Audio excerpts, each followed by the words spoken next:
Pemerintah Kabupaten Aceh Barat menggelar rapat pembentukan Satuan Tugas atau Satgas Optimalisasi Pendapatan Asli Daerah atau PAD sebagai upaya menggenjot pendapatan daerah pada tahun 2026.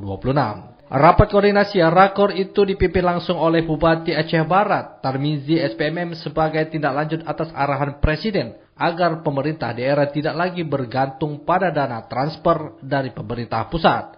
Bupati Tarmizi menyampaikan pembentukan Satgas Optimalisasi PAD menjadi langkah strategis yang harus segera dilakukan Pemkab Aceh Barat guna meningkatkan kemandirian fiskal daerah.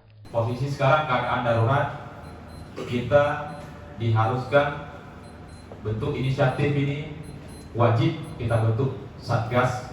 Satgas seperti yang disampaikan Pak Wakar, Satgas yang kerja serius, betul-betul bisa menghasilkan nanti.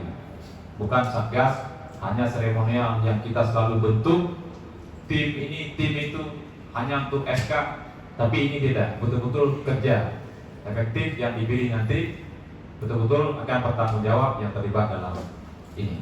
Menurutnya kebijakan efisiensi anggaran yang dilakukan pemerintah pusat bertujuan mendorong daerah agar lebih inovatif dan mampu menggali potensi pendapatan secara mandiri. Reporter RRI Melabu Irham Syah melaporkan.